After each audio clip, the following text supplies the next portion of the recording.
we are going to talk today about Amazon Seller Central versus Vendor Central. Great. So I come from the seller side. I think you're coming traditionally from the vendor side, and now things are starting to really come together from both ends, right? So vendors are starting to maybe sell direct to consumer, and some sellers that were native to Seller Central are now starting to sell to Amazon as a vendor. Right. So what would you say, let's start on the seller side. Let's talk about benefits of why somebody would move from Seller Central to Vendor Central. It's not just Seller Central or Vendor Central, which are in truth are just applications, but really are, it's important to think about this in terms of what we're talking about. And really this is the traditional, do I want to sell wholesale to Amazon or do I want to be a retailer on Amazon? You know, if Amazon was the proverbial Walmart that just came to Main Street in your town, do you want to sell to them and have them look like they're selling your product, or do you want to set up a booth in there that as people walk into the store, they'll see your product too, for sale by you? The benefits of doing it are multifold, frankly. You know, Amazon talks all the time about certain, for example, being involved in an email promotion. It's pretty much reserved exclusively for first party. If you want to be in Prime Now today, you pretty much have to sell to Amazon. And a lot of people, you know, Prime Now, that same day, same hour is growing incredibly quickly, and the only way to be in it is to be part of selling to first party. All right, so that's a good nugget. I just want to say first party is being a vendor to Amazon. Third party is actually being a seller on the marketplace of Amazon Seller Central. So you're giving a benefit of why Vendor Central. Right. Let's start from that end. Let's start from benefits from Vendor Central then first. So one was Prime Now, right? You get access exposure, right? Exposure to other channels that Amazon is prioritizing. Okay. Everything from the bookstore. You know, right now they're talking about there's going to be a lot more locations for the bookstore. And if you have something that might be a great notions or point of purchase thing, like say a greeting card, yeah, the only way to get that into the bookstore is to sell to Amazon. Got it. And then, how about Vine programming? Right. That's another benefit. Vine is a great example, and frankly, so is AMG and AMS. So these are programs that there's two kinds of click advertising on Amazon, and they get different placements.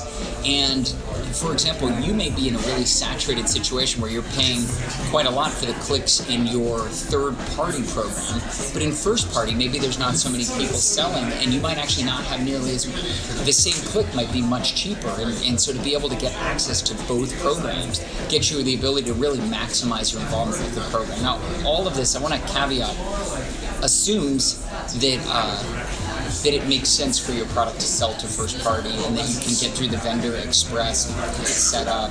And frankly, if it's not vendor express, you know, then Amazon wants to buy your product or doesn't have an issue with you selling, and there's certain categories that Amazon doesn't want to buy and other things like that. So I think a lot of people on the Seller Central side are like always, how can I get on Vendor Central? I think Vendor Central people are always like, well, why should I be doing Seller Central? So I think it's important to represent both and then understand what I think is the future of what people are now starting to do is hybrid, both Seller Central and Vendor Central. So on the seller side, on my end, you get payouts in 2 weeks versus with Vendor Central, you can negotiate terms with Amazon. That's one. 2 is fees are flat across categories. So home and garden is 15%, electronics is 8%, but I'm a vendor on Amazon as well, and they are constantly sending me notifications to renegotiate their agreement with me. And of course, the negotiation on the agreement is not it's disadvantageous to my own business. So that would be one, I would say, reason why I like Seller Central. I think Sure. Seller Central is also great reporting tools. Typically, with Vendor Central, you have to give up about 1% of your revenue to get access to the reporting capabilities. Traditionally, a lot of sellers liked Vendor Central because they have A+ content. Now you have access to enhanced brand content on the Seller Central side, which I think is another benefit.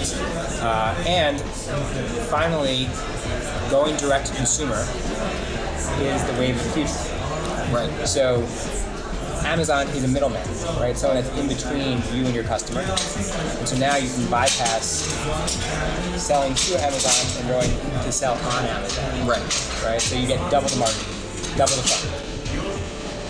How about you? Anything else you want to add to that in terms of like benefits for Seller Central? So I think you brought up something that a lot of people don't ever think about. Data.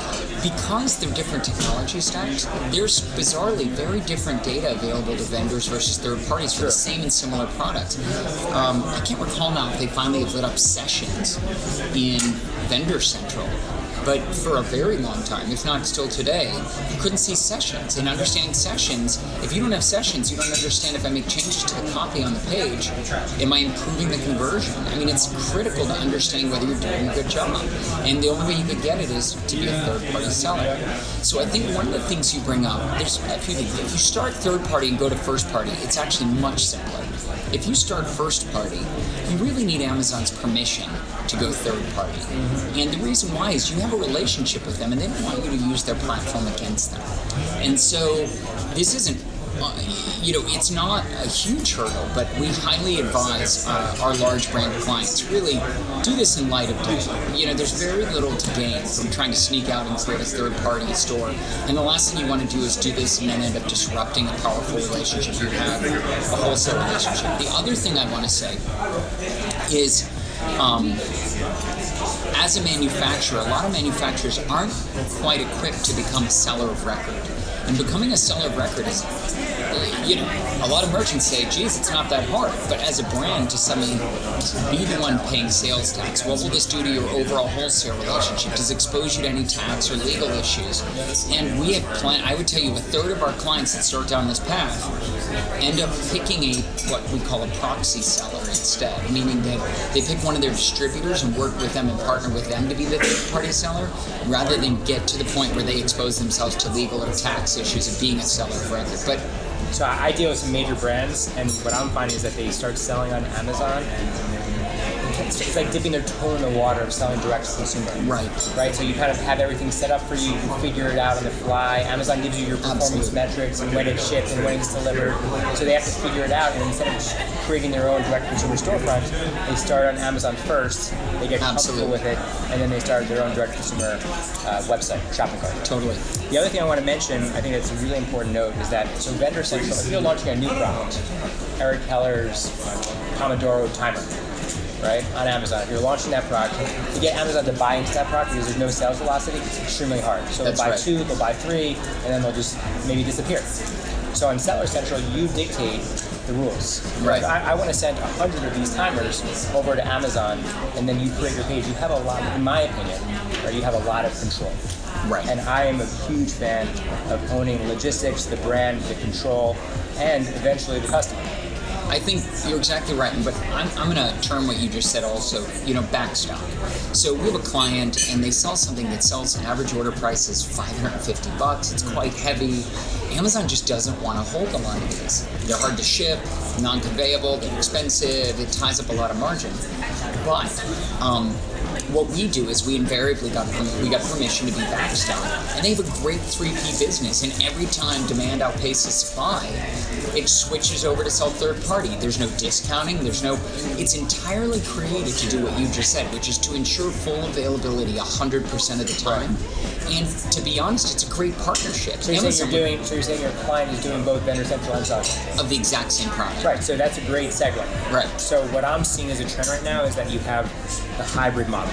Seller Central and Vendor Central simultaneously. So that's a great case in point of someone that's actually doing both, and they do it for the backstock purposes. Yes, exactly. Okay. I'll tell you why I think it's great to do it is because Amazon, as a third-party seller, they can shut you down at any time. But you need to have a backstop. You need to have some security. It's like an insurance plan. Right. And it's a free insurance plan. Right. So I like to maintain both 3P and 1P as an insurance plan, and it's free. I think that's great. I totally agree. I think I will say, though, that writing someone in seller performance to say, how could you suspend me? Retail just put in a big PO. They don't care. No. There is truly a Chinese wall. So it is a great insurance plan for revenue. Wait, sure it's a Chinese wall or is it an Indian wall? It might be. Because the person that's at seller performance is literally in control of your account with a Windows 95 computer, right? And is blocking you from getting that listing back or getting your account back, which is crazy. Crazy. But I do just want to say that it's a security blanket, but it's not a perfect security blanket. In other words, you may look at and shake your fist at the screen and say, I don't even understand. They just placed a big PO with me. How can they suspend me as a seller?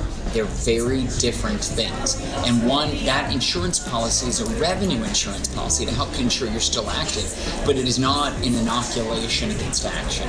You still have to do everything you can to be a good seller, and everything you can to really own and understand your seller performance. And there really is no, Amazon is just very quick to judge. I let you know ahead of Shop Talks that Skubana just launched our integration with Vendor Central. Perfect. So now you can do Seller Central and Vendor Central through one platform, which I think, in my opinion, is a game changer because it allows you to do both simultaneously. Right. As we talked about. And we're really looking forward to seeing that because there's just no one who's load balancing in that way, and I think that's a big deal. And I think having the data to really report across the platforms, that's where the magic comes in.